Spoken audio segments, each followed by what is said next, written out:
ভালো আছে।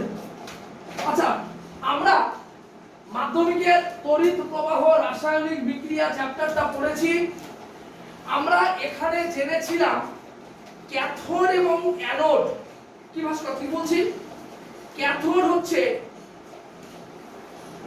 আমরা সবাই জানি ক্যাথোড হচ্ছে মাইনাস, অ্যানোড হচ্ছে প্লাস। ক্যাটায়ন প্লাসে অ্যানায়ন মাইনাস, ক্যাটায়ন প্লাসে অ্যানায়ন মাইনাস। আমি তোদেরকে বিভিন্ন তড়িৎ বিশ্লেষণের দ্রবণ সহ বিভিন্ন জিনিসগুলো করিয়েছিলাম। অ্যানোড থেকে কোন রকমের দ্রবণ বা অ্যানোড থেকে সে পিছলে দ্রবণের মধ্যে চলে আসছে, ইয়েস অর নট? ইয়েস। তারপরে ক্যাথোডের গায়ে গিয়ে জমা হচ্ছে, জমা হচ্ছে তো, তারপরে একটা দ্রবণ তৈরি হচ্ছে। সেই দ্রবণটা ক্যাথোডে একবার বিক্রিয়া করছে, অ্যানোডে একবার বিক্রিয়া করছে। ক্যাথোডে কি করছে? ইলেকট্রনকে গ্রহণ করছে with a cause, because cathode is negative. Anode থেকে ইলেকট্রন বর্জন করছে because anode is the positive. যখন সে ক্যাথোডে ইলেকট্রন গ্রহণ করছে সে শুধুমাত্র মূলকে পরিণত হচ্ছে। কি বললাম? সে শুধুমাত্র মূলকে পরিণত হচ্ছে। অ্যানোড থেকে ইলেকট্রন বর্জন করে মূলকে পরিণত হচ্ছে, দুটো যোগ করে যাচ্ছে, মার্জ করে যাচ্ছে, মানে দুটো সংমিশ্রণ হয়ে যাচ্ছে, ক্যাথোড এবং অ্যানোড। এখানে আমরা তড়িৎ বিশ্লেষণ চ্যাপ্টারটা পড়েছি। তড়িৎ বিশ্লেষণ চ্যাপ্টারটাতে আমরা ডিসকাস করেছি বিভিন্ন ক্ষেত্রে কার কার জলীয় দ্রবণ কোথায় কোথায় ইউজ হচ্ছে। দেখবি আমি প্রতিটা ছবিতে একটা বিকার আঁকিয়েছি, বিকার। সেই বিকারের মধ্যে আমি হালকা করে তরল দিয়েছি এবং দু প্রান্তে দুটো পাত রেখেছি। একটা পাতকে আমি ব্যাটারির পজিটিভ প্রান্তের সঙ্গে এবং একটা পাতকে আমি ব্যাটারির নেগেটিভ প্রান্তের সঙ্গে যুক্ত করেছি। That's all. কোনটার ক্ষেত্রে তড়িৎদ্বার হিসেবে গ্রাফাইট দণ্ড ব্যবহার করেছি, কোথাও আবার আমরা তড়িৎ বিশ্লেষণ রূপে কপার সালফেটের জলীয় দ্রবণ CuSO4 ব্যবহার করেছি। এটা আমাদের গেল অত্যন্ত সহজ একটা চ্যাপ্টার, তড়িৎ প্রবাহ এবং রাসায়নিক বিক্রিয়া। 2020 মাধ্যমিকে তড়িৎ প্রবাহ রাসায়নিক বিক্রিয়া থেকে কপার সালফেটের জলীয় দ্রবণ এবছর পরীক্ষায় আসেনি। CuSO4 এর জলীয় দ্রবণ মাস্ট বি ইম্পর্টেন্ট ফর 2021 মাধ্যমিক, যে কোশ্চেনটা আমি লাস্টে করিয়েছি। এখানে তোরা বলবি দাদা তুমি কি করে বলছো কপার সালফেটের জলীয় দ্রবণটা খুব must be important? Because this cause এখানে আমি প্রত্যেকটা তড়িৎ বিশ্লেষণ যখন করিয়েছি তখন দেখবি যে দুটোকে নেওয়া হচ্ছে সেই দুটো প্লাস মাইনাস রূপে কোথাও ক্যাথোডে এবং কোথাও অ্যানোডে থাকছে। কিন্তু একমাত্র কপার সালফেটের জলীয় দ্রবণ যেখানে কপার একাই গুরুত্বপূর্ণ ভূমিকা পালন করছে, যেখানে দুইবারই ক্যাথোডেও কপার বিক্রিয়া করছে, অ্যানোডেও কপার বিক্রিয়া করছে। কেন বিক্রিয়া করছে প্রত্যেকটা জিনিস লেখানো আছে। আমি গোটা ব্যাচটাকে কনসাইজ করে দিয়েছি, ব্যাচটাকে ছোট করে দিয়েছি। এখানে তোরা 10, টোটালি 23 জনকে পড়াবো। 23 জনের ডেট দিয়ে দেওয়া আছে। তো একটা কথা একটু বলছি তোদেরকে আমি, সেপ্টেম্বরে তোদের সারদা স্কুলে কত তারিখে নাগাদ যেন ইউনিট টেস্টগুলো শেষ হয়ে যাচ্ছে সম্ভবত, যদি আমি ভুল না করি। আমার কাছে যেটা এসছে 1 তারিখ থেকে 21 তারিখ, 16 তারিখ থেকে 10 16 থেকে 21 কি এরকম একটা কি এসছে, তাহলে তো দেখে নি, বলে দিচ্ছি আমি। আচ্ছা, আমার কাছে যে রুটিনটা এসছে সেটা লাস্ট পরীক্ষা দেখা যাচ্ছে 21/8/2020। প্রি মাধ্যমিক যবেই হোক, আমার ফিজিক্স প্রি মাধ্যমিক আমি শুরু করব সেপ্টেম্বরের 6 তারিখ থেকে। অন্যান্য ক্লাস কিন্তু আমি পড়ানো প্রায় বন্ধই করে দিয়েছি, শুধু 9, 10, 12 এবং তার সাথে হচ্ছে 7 এবং 8 বন্ধ করে দিয়েছি। সেই দুটো 4টে ডেট আমার ফাঁকা হয়ে গেছে। তো একটা কথা আমি বলে দিচ্ছি, সেপ্টেম্বরের 6 তারিখ থেকে প্রি মাধ্যমিক শুরু হচ্ছে আমার এখানটায়। প্রি মাধ্যমিক মানে ফিজিক্সের পরীক্ষা 3টে নেব, অঙ্কের পরীক্ষা আমি 3টে নেব। ফিজিক্সের 3টে 100 নেব, অঙ্কের 3টে 100 নেব। সেপ্টেম্বর 6 তারিখ ফিজিক্স আমার আর ছেড়ে কেটে দিয়ে যদি খুব বেশি লাগে তাহলে হাত দিয়া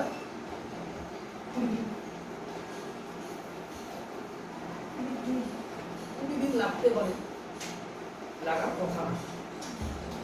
আমি যদি সিলেবাসটাকে একটু পর্যালোচনা করি তাহলে তোদের সিলেবাসে দেখ, আমি কি পড়িয়েছি জানি না, আমি কি পড়াইনি সেটাও জানি না, তোরা বলবি। পরিবেশের জন্য ভাবনা, এটা আমি দেবাশিসদার উপরেই ছেড়ে দিয়েছি, বা যারা যারা ভূগোল যার কাছে পড়িস তার উপরেই ছেড়ে দিয়েছি, কারণ এটা পুরো রিলেটেড টু জিওগ্রাফি, খুব ভালো জানি, রিলেটেড টু জিওগ্রাফি। এবার আসছি গ্যাসের আচরণ, কোনোদিন বলতে পারবি না হয়নি, রাসায়নিক গণনা বলতে পারবি না হয়নি, তাপের ঘটনা সমূহ বলতে পারবি না হয়নি, আলো বলতে পারবি না হয়নি, চলতরিৎ বলতে পারবি না হয়নি, পরমাণুর নিউক্লিয়াস হয়নি বলতে পারবি না, পরমাণুর ভৌত ও রাসায়নিক ধর্মসমূহের মধ্যে পর্যায় সারণী মৌলের ধর্মের পর্যায়বৃত্ততা পড়িয়েছি। আয়নীয় বন্ধন, সমযোজী বন্ধন, মানে শুরুতেই ডানা কেটে দিয়েছিলাম। তড়িৎ প্রবাহ, রাসায়নিক বিক্রিয়া আমার পূর্ণাঙ্গ কমপ্লিট।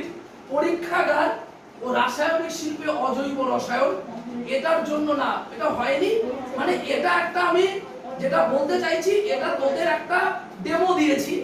পরীক্ষাগার এবং শিল্পে অজৈব রসায়ন, এটা ডেমো দিয়েছি। যে কটা কোশ্চেন লিখিয়েছিলাম বোধহয় 61 কি 62 বা 100টা যাই লেখা, এটা ডেমো গেছে। এরপরে 7টা ভিডিও যাবে, সেটা হবে অজৈব রসায়নের টোটাল কমপ্লিট। ধাতুবিদ্যা আমি আজকে তোদের 50% কভার আপ করিয়ে দেব, আর 50% থাকবে। ধাতুবিদ্যা 25 দিনের মধ্যে আশা করি কমপ্লিট হয়ে যাবে, বই খুব বেশি এগুলোই আছে। নেক্সট জৈব রসায়ন প্রথমে খেয়ে নিয়েছি, আমার বাকি থাকলো পরিবেশের জন্য ভাবনা। আমি উদার মনে পড়াবো ফিজিক্সটা, উদার মনে। আর 2 মাস, আর 2 মাস আমি কিন্তু এমনি এতদিন ছুটি নিইনি, আর 2 মাস আমি চুপচাপ থাকবো এখনো। আগস্ট এবং সেপ্টেম্বর, অক্টোবরে 4 দিন পড়াবো। এই বলে ইয়া কি মারছিস? রগা রগা রগা খাতা খাতা কাজ করে কাজ করে এখন বাস করে না, ওদের বাইরে বাড়িতে পাঠিয়ে দেওয়া হবে। তাহলে মৌমিতাকেও করা হবে, বোন কান ধরা হবে, বোনে আমি লিখে নিয়ে এসেছি, বুঝলে লিখবা সব করতে হবে। এই দেখো আমি লিখে এরাও নিয়ে করছে। এসেছি, কি দেখবো সেটা বলো আমাদের সব। খাতা দেখা কি লিখছিস তুই, খবর আসে তুই? হ্যাঁ, যতগুলো ভিডিও দিয়েছে ইউটিউবে, একটু লিখলেও তো ওদের লাস্ট বেশি আমি দেয়। কান ধরাবো, আর 2 দিন সময় দেবো, চুপচাপ বসে সবাইকে তাই বলছি, বস কথা বলছি। হ্যাঁ, 2 দিন সময় দিন। আচ্ছা এইবার আমি একটা কান তো ধরাবো আজকে, এবার একটা কথা বলি ভাস্কর। ধাতুবিদ্যা আমি আজকে যা বলবো সেগুলো ডিটেইলস লিখতে হবে, এর বাইরে কিছু নেই। জৈব রসায়ন আমার পড়ানো আছে, তাহলে এবার তোরা প্রশ্ন করতে পারিস, তাহলে একটা মাত্র চ্যাপ্টার শুধুমাত্র শিল্পকার আর পরীক্ষাগারে অজৈব রসায়ন তুমি পড়াবা। আমি দায়িত্ব নিয়েছি সবগুলো করবো। 6 তারিখ থেকে মাধ্যমিক ফিজিক্স কিন্তু এক্সাম হবে, লাস্ট চান্স, প্রিলিমিনারি পরীক্ষা ছাড়াই করবো। অলরেডি 41 জন ছিল, এই 23 জনকে পড়াচ্ছে, 18 কে ছেড়ে দিয়েছি, পড়াবো না। এবার এই 23 জনের মধ্যে থেকে আমি কিন্তু ঠিক 10 জনকে বাঁচবো, তাদেরকে মাধ্যমিকে 10টা ইন্টারভিউ স্টার্ট হবে। আমি তো 10 জনকে পড়াবো, 7,000 টাকা কামাবো, লকডাউনে খরচ করার জায়গা নাই, 7,000 টাকা কামাবো। অন্যান্য ব্যাচ থেকে ওই 7 এর 9 এর থেকে আরো 11 জন আছে, ওদের থেকে 7,000, তখন কমসে কম 16 থেকে 17 টাকা কামাবো। তো পরিষ্কার একটা কথা বলে দিচ্ছি, একদম পরিষ্কার একটা কথা বলে দিচ্ছি, আমি কিন্তু এই 23 জনের মধ্যে থেকে মাত্র 10 জনকে পড়াবো। এটা বাড়িতে পড়ে দিতে পারিস। যদি 10 জন সেই পরীক্ষায় ভালো নাম্বার পাস, তাদেরকেই পড়াবো, তাদের এমনি ছেড়ে দেবো। মানে যেমন বলে যাচ্ছিলাম যে দাদি আর কি মারছে, গ্রুপ থেকে কিন্তু 10 থেকে ছেড়ে দিয়েছি, আগে কোনো খবর না, কোনো করছি না, কোনো ধরছি না, কোনো কথা বলছে না, শুধু আমাকে ফোন করে করে জিজ্ঞাসা করছে আমি কি পড়তে আসবো। আমি সব দেখছি কিন্তু মেসেজগুলা তো দিচ্ছি না। আমি তাকে একটা কথা বলি যে আমি কিন্তু আমার কোনো কিছু কামে না, আমি 10 জনকে ছেড়ে দেবো, 18 জনকে ছেড়ে দেবো, এই ব্যাচটা শেষ হয়ে যায়। কিন্তু যে 10টা পড়াবো পরের বার 100টা পড়াবো, 10টা শিখে দেবো। এগুলো চমকা ধমকা কিছু হবে না। পরিষ্কার একটা কথা বলি, 6, 9 এবং 11 এই দুটো পরীক্ষা, 6 তারিখ 9 তারিখ। এবার আমাকে যদি কেউ ফোন করে বলে আমার ফিজিক্সের চ্যাপ্টার পাইনি, আমি বলবো কি তুমি বলবো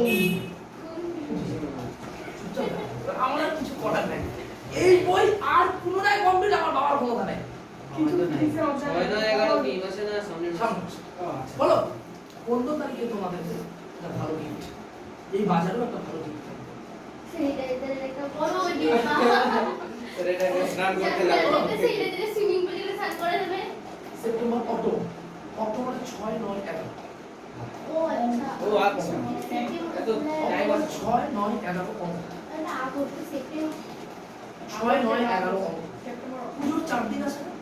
মানে পুজো তো তৃতীয় বছরে পুজো তো হবে 26, 27, 28, 29 আমাদের রাস্তায় এটা মহালয়া না 26, 27, 28, 29 এই 4 দিনও কোনো ছুটি নেই। 4 দিন 4টে পরীক্ষা নেই, দুদিন ফিজিক্স দুদিন ম্যাথ। ঠিক আছে, ঠিক আছে। সকালে পরীক্ষা দিয়ে তোমরা চলে যাবে 30 তারিখ থেকে আপ টু সকালেই তো অঞ্জলির সময় হতে পারে না। 30 তারিখ থেকে আপ টু নভেম্বরে 6 তারিখ অবধি ব্যাচ বন্ধ থাকে। বাবার সাথে শরীর কাজ আছে। পূর্ণাঙ্গ কমপ্লিট 6, 9, 11 আজকে লিখে দেবে গ্রুপে 6, 9, 11। এবার আজকে শুরু করছি আমার প্রিয়তম চ্যাপ্টার। আমি কিছু অদ্ভুত অদ্ভুত কথা বলবো। লেখো, কিছু মনে করো না, ভিডিওগুলো করবি, কথাগুলো যাতে স্পষ্ট শোনা যায়, যত ভলিউম দাও দে। তুমি স্পষ্ট বললে নিশ্চয় স্পষ্ট শোনা যাবে। শুরু করছি। ওপরে লেখো সবাই ধাতুবিদ্যা। দেখো বাবা, এই টোটাল পেজটা কিন্তু লিখতে হবে, হ্যাঁ 3 ঘন্টা সময় লাগবে।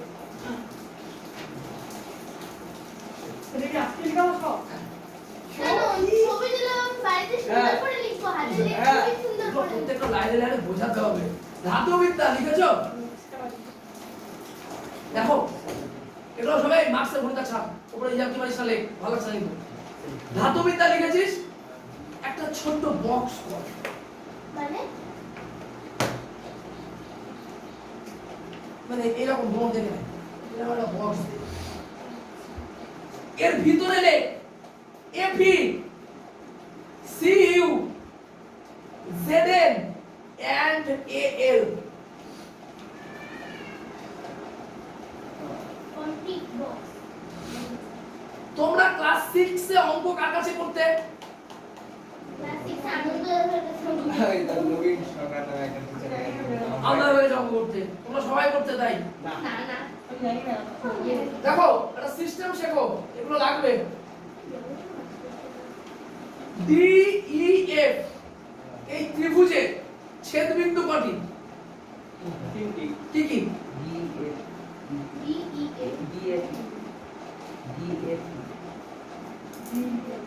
কারণটা বোঝাতে পারবে?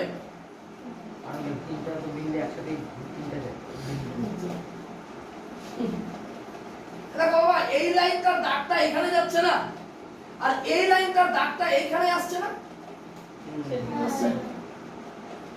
এই লাইনটার দাগটা এখানে যাচ্ছে, আর এই লাইনটার দাগটা এখানে আসছে, আসছে তো? এই লাইনটার দাগটা এখানে যাচ্ছে, আর এই লাইনটার দাগটা এখানে আসছে। তোমরা উত্তর ঠিকই দিয়েছো, তিনটেই বিন্দু ডি ই। উত্তরটা হলো না, মাধ্যমিকের পরিভাষায় উত্তরটা কিন্তু হলো না। লিখতে হবে ডি ই ও এফ, এই যে এটা লিখেছি এন্ড এ এল। লাস্টেরটাকে ও দিয়ে লিখতে হয়, কি বললাম? লাস্টেরটাকে ও দিয়ে লিখতে হয়, লাস্টেরটাকে ও দিয়ে লিখতে হয়। কি মাথায় ঢুকলো? এই তো লাস্টের ধাতুটাকে কি দিয়ে লিখলাম? এন্ড দিয়ে লিখলাম, এন্ড এ এল। আচ্ছা তোমরা আগে ভুবন এদিকে ঘুরে বসো, কোনটা নিবেন না? একটা বিচ্ছিরি কাণ্ড হয়ে যাবে। এদিকে ঘুরে বসো, এদিকে ঘুরে বসো, ঘুরে এদিক করে বসো। এটা সব তোমার ইয়েতে যত বাজে কথা বলে আমি তত করে কিন্তু টাইগার লয়। আচ্ছা এদিকে রাখো, এই যে এফিটাকে কি বলে? লোহা লোহা। এটাকে কি বলে? কপার। এটাকে কি বলে? এটাকে কি বলে? আর এন্ডকে ও বলে। শুরু। আমি না কিছু অদ্ভুত অদ্ভুত লাইন লেখাবো, হাসাহাসি কিছু করবি না, কারণ এগুলো কিন্তু লাইন। লেখ প্রথম পয়েন্ট, লেখ ধাতু যুগ পরিবর্তনকারী পদার্থ। ধাতু যুগ পরিবর্তনকারী পদার্থ। তাই প্রশ্ন করছিস না কেন যে ধাতু কি যুগ পরিবর্তনকারী পদার্থ? ধাতু যুগ পরিবর্তনকারী পদার্থ। ভবানী কথাটা কিন্তু বিরাট কথা। বই আমার দিকে তাকা। আজকে যখন মানুষ প্রথমে পাথরে পাথরে ঠুকে আগুন জ্বালাতো, মানুষ আগুন জ্বালানোর জন্য অনেক কিছু ব্যবহার করলো, শিখলো। আজকে আমার যে বাড়িটা তার চারিপাশে যা গ্রিল দেওয়া আছে, গ্রিলটা একটা ধাতু দিয়ে তৈরি। তো এই ধাতু যদি আবিষ্কার না হতো তাহলে কিন্তু এই সমস্ত জিনিসগুলোকে আমরা সুলভ মূল্যে পেতাম না। আমরা কি করতাম না? সুলভ মূল্যে পেতাম না। এটা হচ্ছে ব্যাপার। এবার লেখ, তাম্র যুগে তামার ব্যবহার, ইতিহাসের লাইন লেখ, তাম্র যুগে তামার ব্যবহার। একটু ইন্টারাপ্ট করছি, মানে একটু থামাচ্ছি। ধনঞ্জয়, ক্লাস 7 এর যে দুটো ভিডিও 35 মিনিটের হয়েছে, ওটা কি দেখতো? The process has been started দেখাচ্ছে কিনা? হ্যাঁ, ওটা দেখাবে তো। যদি ওটা দেখায় তাহলে এই দুটোকে একসাথে আপলোড করে দিই। কোনটা আপলোড হয়ে গেছে, ঠিক আছে, ওটাকে ওখানে পাঠিয়ে দিতে হবে দুটো, আর এখানে এই দুটোকে ছেড়ে দিতে হবে। ধাতু যুগ পরিবর্তনকারী পদার্থ, তাম্র যুগে তামার ব্যবহার, নিচে লোহার যুগে লোহার ব্যবহার, মানে লৌহ যুগে লোহার ব্যবহার, লৌহ যুগে লোহার ব্যবহার।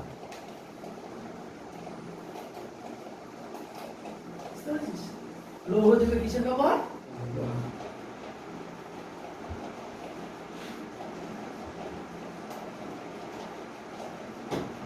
লেখ,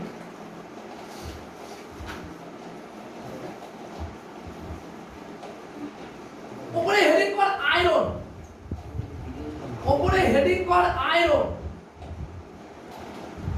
ব্র্যাকেটে লেখ এফি।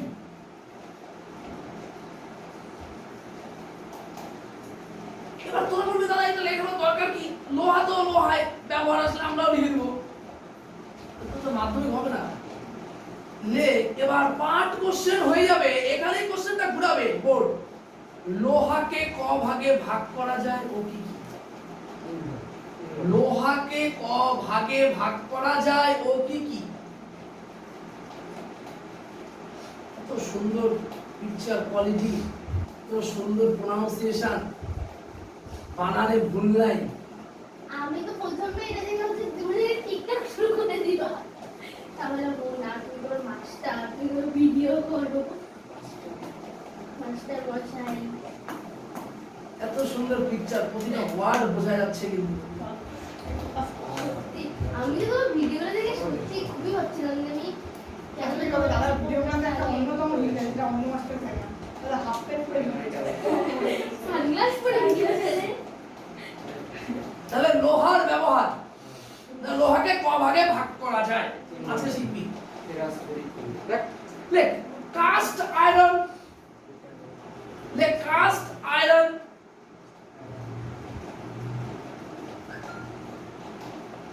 Caste iron. তারপরে লেখ wrought iron, wrought wrought wrought বয়শূন্য র আর ড, রড আয়রন। ও স্টিল আয়রন, ও স্টিল আয়রন। শিখলি তিনটে ভাগ কি কি হলো? কাস্ট, রড ও স্টিল আয়রন। লে কাস্ট আয়রনের অপর নাম ঢালাই লোহা, লে কাস্ট আয়রনের অপর নাম ঢালাই লোহা।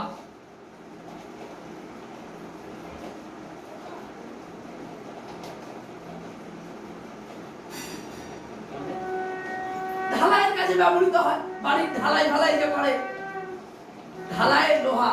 এই জন্য মিস্ত্রিরা বলে ঢালাই লোহা কিনে নিয়ে আসো, আর শিক্ষিত লোকরা বলে কাস্ট আয়রন কিনে নিয়ে আসো। ব্যাপারটা কি? সেকেন্ড, রড আয়রনের আরেকটা নাম কি জানিস কেউ? পেটা লোহা, পেটা লোহা। এগুলো শিখিয়ে দিচ্ছি, শিখে রাখ। এটাকে পেটা লোহা বলে, পেটা লোহা। এটা আবার ঠিক আছে দাদা। আমি দুটো লোহাই ছিল। সব লেখাবো তো, তড়িৎ সব চৌম্বক। লেখাবো, এই জন্য তো বসছি আমি। রড আয়রনকে পেটা লোহা বলে। আচ্ছা ভাস্কর, স্টিল আয়রনের আরেকটা নাম কি ভুবন? ইস্পাত। ভেরি গুড, ইস্পাত বলা হয়। লেখো স্টিল আয়রন, ইস্পাত। আমাকে তো জ্ঞানী করতে হবে। ইস্পাত। এই অম্বুজা সিমেন্টের নিচে ইস্পাত, স্টিল, স্যাম স্টিল, এই যে লেখা থাকে এগুলো হচ্ছে ইস্পাত। এইবার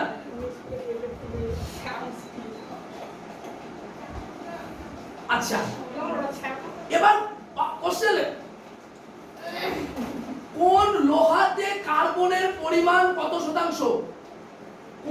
লোহাতে কার্বনের পরিমাণ কত শতাংশ?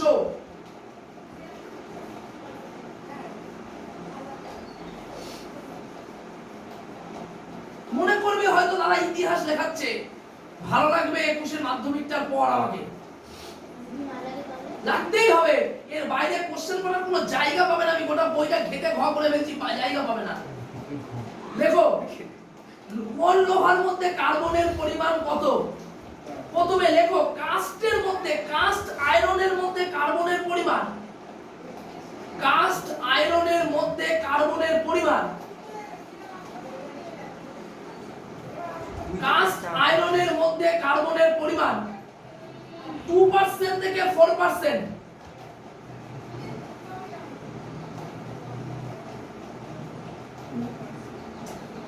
রড আয়রনে কার্বনের পরিমাণ,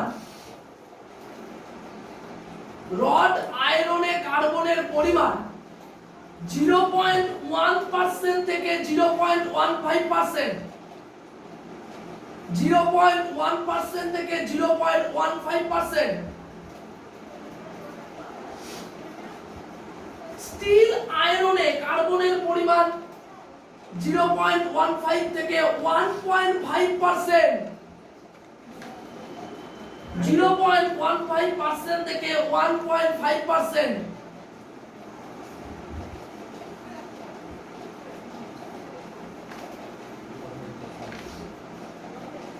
কিসে অশুদ্ধির পরিমাণ বেশি?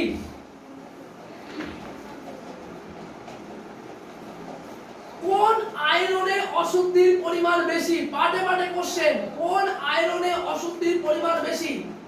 উত্তর হবে ভুবন বিশ্বাস, লিখে নাও, কাস্ট আয়রন বা ঢালাই লোহাতে অশুদ্ধির পরিমাণ বেশি, কাস্ট আয়রন বা ঢালাই লোহাতে অশুদ্ধির পরিমাণ বেশি। এগুলো কিন্তু 95 পাওয়ার পড়াশোনা হচ্ছে। এটা কিন্তু ওপরে চ্যাপ্টারটাকে অন্যান্য টিচারদের মতো বড় করে পড়ে চলে যেতাম, হয়ে যেত। এটা কিন্তু কাস্ট আয়রন বা ঢালাই লোহাতে অশুদ্ধির পরিমাণ বেশি। প্রশ্ন চলে আসবে পরবর্তীতে, বিশুদ্ধ লোহা কোনটা? লেখো বাবা, রড আয়রনকে বিশুদ্ধ লোহা বলে, রড আয়রনকে বিশুদ্ধ লোহা বলে। এগুলো বাজারে আবার বিক্রি করতে বসো না তোমরা, এই করো তোমরা। রড আয়রনকে বিশুদ্ধ লোহা বলে। এখন তো বাজারে বিক্রি করা অনেক কম।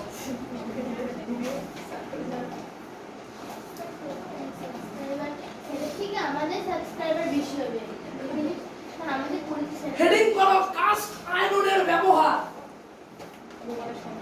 দেখো একটা কথা বলে দিই, তোমাদের কিছু ধারণাগুলো তৈরি হয়ে যায়। আমি একটু এই কোশ্চেনগুলো সম্পর্কে বলে দিই, দেখবো একটু মিলিয়ে নাও অন্তর থেকে। তোমাদেরকে দিল কাস্ট আয়রনের ব্যবহার, তোমরা কি করবে বলো তো চালাকিটা করে? রড আয়রন আর স্টিল আয়রনের দু একটা ব্যবহার কাস্টের মধ্যে ঢুকিয়ে দিবা। লোহাই তো একটা কথা বলছি, একটার পিছনে একটাকে ঢোকানো যাবে না। তোমরা ভেবো না মাধ্যমিকে যে কম পড়াশোনা করবে সে কিন্তু সেটাই পাবে, যে ভালো পড়াশোনা করবে সে কিন্তু সেটাই পাবে। তার মানে 3টে মাস কিন্তু টিচারদেরকে খাতা দেখতে যাওয়া হয়, 3বার চেক হয়ে রেজাল্ট বেরোয়। তার মানে একজনের কাছে 95 পেলো মানে সে কিন্তু 95 পায়নি।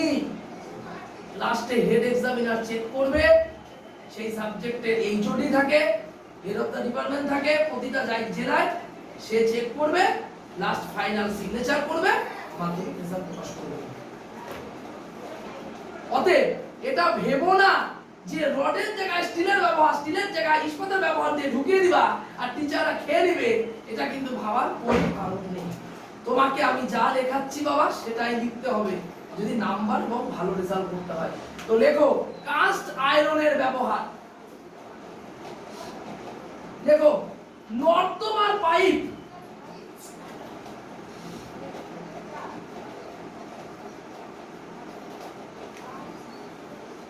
কমা ম্যানহোলের ঢাকনা। ম্যানহোল তো সবাই জানিস, কি জানিস তো ম্যানহোল? হ্যাঁ না, পায়খানা যেখানে কম হয় ওটাকে যে চারিদিক দিয়ে ঘেরা হয় এটাকে ম্যানহোল বলে। ছি ছি ছি,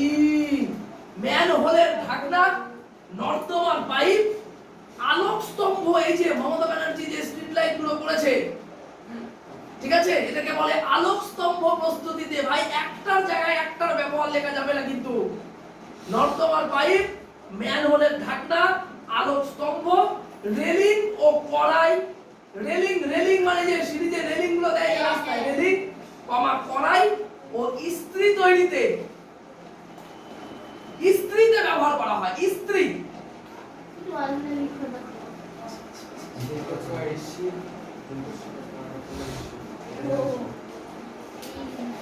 নেক্সট লিখেছো সবাই? আলোক স্তম্ভ, রেলিং, কড়াই, ইস্ত্রি, ঠিক আছে? রড আয়রনের ব্যবহার। একটু দেখে নিতে হবে ট আছে না ড আছে, উচ্চারণ বেসিসে দেখে নাও তো ট আছে না ড আছে। ড থাকার কথা, ড না? বইতে দেখতে বলছি। রড আয়রনের ব্যবহার লিখেছো? দেখো, পেরেক, নাট বল্টু, রড কমা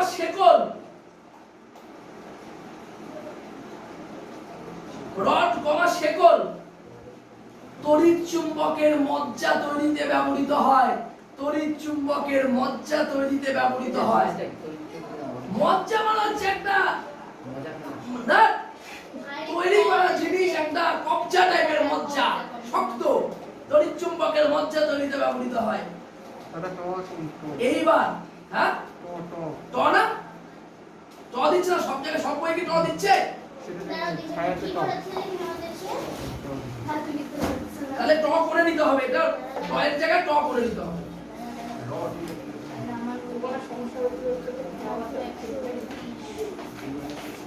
সব জায়গায় কি ট দিচ্ছে না ড দিচ্ছে? ড হওয়ার কথা। কি দিচ্ছে? আরে একটু দেখবি তো। ঠিক আছে, আমরা ট দিয়ে ধরে করছি, ট এর জায়গাটা ট করে নাও। উচ্চারণগত বেসিসে ডিস্টার্ব থাকে কিছু সময়। আচ্ছা, এবার দেখো রড আয়রনের ব্যবহারটা লিখেছো? কি বললাম? পেরেক, নাট বল্টু, শেকল, তার, তড়িৎ চুম্বকের মজ্জা তৈরিতে ব্যবহৃত হয়, ঠিক আছে? নেক্সট, স্টিল বা ইস্পাত। খুব দামি জিনিস বাবা রে, স্টিল বা ইস্পাত। প্রথমটা দেখলেই বুঝে যাবি কেন দামি। রেলের বগি তৈরিতে এত শক্ত তৈরি করতে হয়, ওই জন্য রেল অ্যাক্সিডেন্ট হলে একটা লোকও বাঁচে না। রেলের বগি তৈরিতে কমা ইঞ্জিন, চাকা, রেল লাইন, মোটর গাড়ি। রেলের বগি কমা ইঞ্জিন কমা চাকা কমা রেল লাইন কমা মোটর গাড়ি। এইভাবে ভেঙে ভেঙে লেখালে কি আর ভুল হওয়ার কথা? তুমি না এটা না লিখে অঙ্ক করো, অঙ্ক বেশি নাম্বার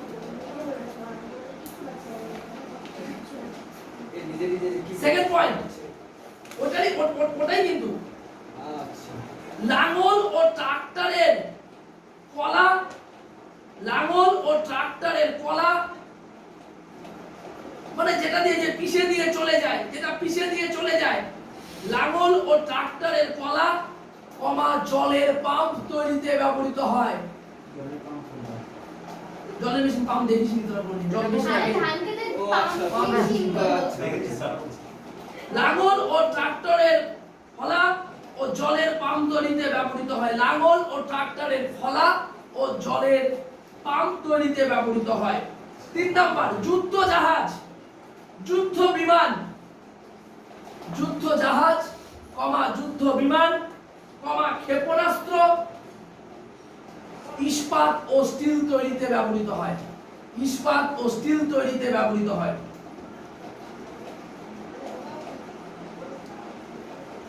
পরের পয়েন্ট, ছুরি, কাঁচি, ব্লেড ও অন্যান্য অস্ত্র তৈরিতে। সবাই হাত চালাও।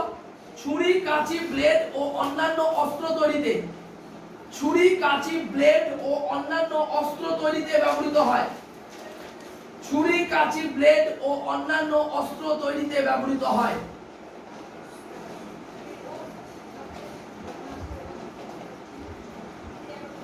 তারপরে পয়েন্ট, হাতা, থালা, বাটি, গ্লাস ইস্পাত দিয়ে তৈরি করা হয়।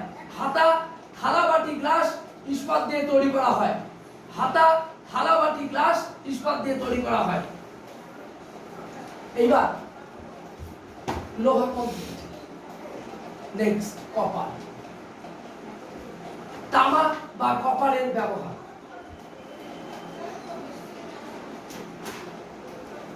তামা বা কপারের ব্যবহার।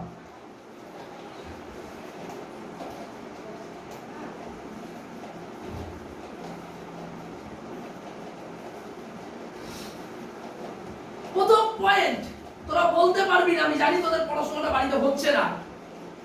আমি হলে পারতাম, যদি পড়াশোনাটা এখনো করতাম, তোদের বয়সটা থাকতো। তড়িৎ কোষে তড়িৎদ্বার রূপে, ফার্স্টের টাইলে তড়িৎ কোষে তড়িৎদ্বার রূপে তড়িৎ লেপনের কাজে ব্যবহৃত হয়। তড়িৎ কোষে তড়িৎদ্বার রূপে তড়িৎ লেপনের কাজে ব্যবহার হয়। তড়িৎ কোষে তড়িৎদ্বার রূপে তড়িৎ লেপনের কাজে ব্যবহার হয়।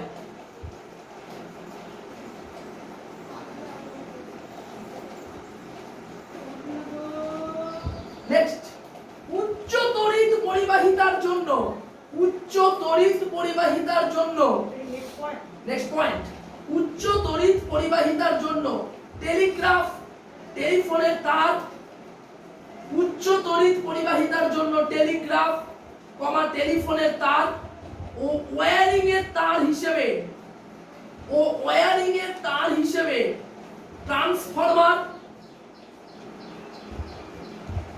মোটরের ডায়নামোতে ব্যবহৃত হয়। আগামী দিন তোরা কাউকে পড়াতে পারবি, এটা আমার দীর্ঘ বিশ্বাস। এই খাতাটা নিয়ে গেলেও তোরা মাসে 800 বা 1000 করে ইনকাম করতে পারবি, অযথা অসুবিধা আসবে না।